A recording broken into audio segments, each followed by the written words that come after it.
Alejandro, ¿cómo ser un buen gestor cultural desde un municipio de Colombia, para hacer la gestión cultural de un municipio en Colombia, territorio? El gestor cultural tiene que pensar que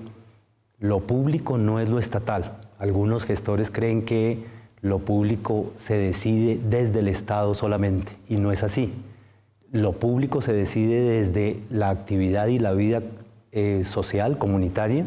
desde la institucionalidad. La institucionalidad no es solamente la institución del Estado, también las formas de organización social llegan a formas institucionales, asociativas, ONGs, etc. Y también ese gestor debe estar conectado con las realidades de lo local, en el sentido de reconocer a los diferentes actores sociales que pertenecen a su contexto y mirar cuáles son sus intereses, pero también cuáles son sus procesos y aprender de ellos. Es decir, un buen gestor tendría que tener una formación propia, estar permanentemente actualizándose en el conocimiento de la legislación, en el conocimiento de los mecanismos y fuentes de financiación, en el conocimiento de las pautas del trabajo cultural y de la planeación, pero al mismo tiempo estarse alimentando permanentemente de la realidad cultural de los distintos grupos sociales y procesos de su contexto. ¿Cómo ser un gestor creativo desde la administración ya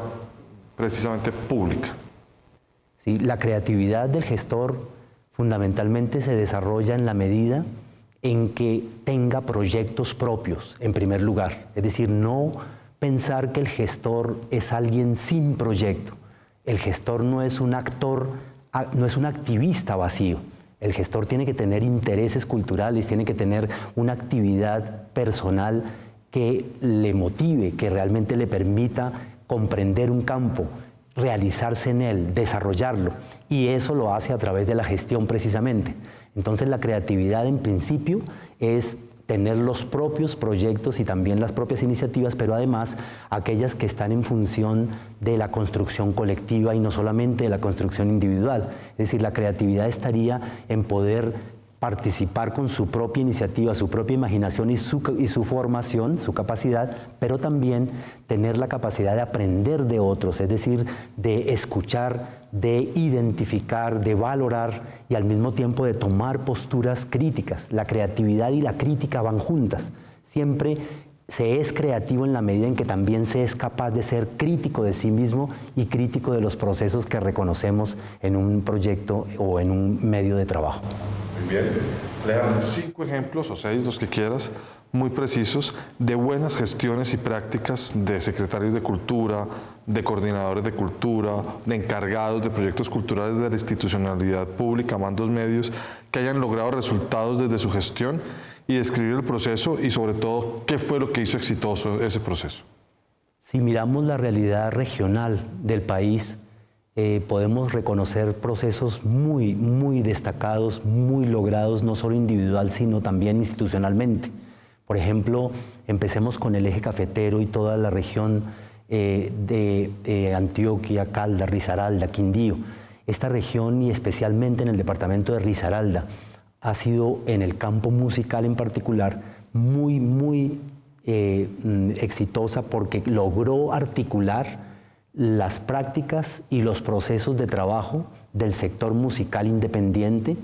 con la capacidad del Estado representado por Secretaría de Cultura, tanto municipal como departamental, en el caso Pereira y Risaralda, de articular esos intereses en una planeación conjunta, que los recursos se pudieran sumar a esos criterios de la planeación y de la inversión, y sobre todo que la dinámica de participación, tanto institucional como del sector musical independiente, fuera permanentemente en discusión, en trabajo conjunto, y eso los ha llevado a hacer un proyecto maravilloso en el Plan Departamental de Música de Risaralda, que ya se proyecta a otros departamentos de la región. Si miramos hacia el norte, hacia el Caribe, por ejemplo, hemos tenido una muy buena oportunidad desde el Ministerio de Cultura, y el Ministerio continúa con ese trabajo y con otros regionales, pero yo lo conocí allí, y fue el que una alcaldía municipal pudiera asumir un proyecto cultural a fondo y lo convirtiera, partiendo de la Escuela de Música de Carmen de Bolívar, lo convirtiera en un núcleo de desarrollo social, económico, artístico, porque se ha ido ampliando a las otras esferas también, y de dimensiones culturales cada vez más amplias, porque esta escuela de Carmen de Bolívar se fue constituyendo en un referente para articular tanto el trabajo de la gestión cultural institucional como el trabajo de los músicos y el trabajo de otros artistas que también están confluyendo en relación con el proyecto de la Escuela de Carmen de Bolívar. Luego ese sería un proyecto muy representativo en la costa caribe. Miremos, por ejemplo, la realidad de la Orinoquía. Está el Guaviare, en donde un mismo músico que, siendo muy joven, como trompetista, empezó a aprender procesos de gestión y se fue formando también en procesos institucionales, llegó a ser ese músico, que es Óscar Zuluaga en particular, lo nombro porque tiene todo el mérito, se convirtió él mismo en coordinador de cultura de su municipio y se formó como secretario de Educación y de Cultura de su departamento. Es decir, este es un muy buen ejemplo en donde el desarrollo de la pasión y de los propósitos de trabajo artístico y educativo también se cualifican y se dimensionan institucionalmente al servicio de una comunidad entera como es el departamento del Guaviare. Podríamos mirar también una realidad como la del Pacífico Sur, que con toda su complejidad está trabajando en un desarrollo articulado del proyecto patrimonial de la marimba y los cantos tradicionales del Pacífico Sur. 14 municipios que trabajan en 3 departamentos de Valle, de Cauca y de Nariño están buscando justamente el coordinarse en una perspectiva que beneficie el desarrollo cultural y social de su contexto en función de la danza, en función de la música, en función de la gastronomía, en función de varias áreas de desarrollo cultural, pero al mismo tiempo está trabajando rigurosamente los procesos de la planeación cultural, que eso es fundamental, y lo puede hacer articuladamente rompiendo el esquematismo de ser de un municipio, de ser solo de un departamento, sino de concebirse como un colectivo regional, que es una perspectiva constructiva fundamental para nuestro país. Muy bien. En 5 tips, 6, los que se te ocurran, de qué es lo que debe hacer y qué es lo que no debe hacer un gestor cultural para lograr proyectos exitosos. Un gestor cultural debe querer lo que hace, eso es fundamental. Pero querer lo que hace significa entonces ser capaz de superarse a sí mismo, es decir, estudiar, reflexionar sobre lo que hace, no contentarse con sus esquemas de trabajo, sus hábitos, sus tips, sino tratar de trascenderlos precisamente, y los puede trascender disfrutando de la realidad a la que pertenece, pensando esa realidad, estudiando y acudiendo también a fuentes de conocimiento, tanto de lo institucional como del trabajo intelectual, y al mismo tiempo siendo capaz de sistematizar su conocimiento y su experiencia. Es decir, eso es clave en la práctica del gestor, que también ese conocimiento no se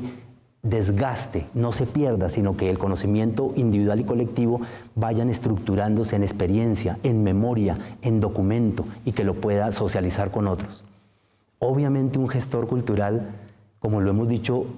permanentemente, no puede desconocer el medio al que pertenece. Eso es lo que le da fuerza, le da arraigo, le da fundamento y le da también originalidad y diferencia respecto del conjunto de procesos y propuestas que circundan nacional e internacionalmente. Por eso ese no debe ser una persona que desconozca su contexto y que no de ninguna manera apropie unos esquemas o unas formas de trabajo mecánicas que quiera imponer a una realidad, sino al contrario. Los tips, las referencias, las fuentes conceptuales, las experiencias deben estar en función de cualificar las condiciones concretas sobre las que trabaja. Por tanto, implica no desconocer a sus comunidades, no desconocer el conocimiento especializado, no discriminar ni tampoco jerarquizar jóvenes respecto de mayores, urbanos respecto de rurales,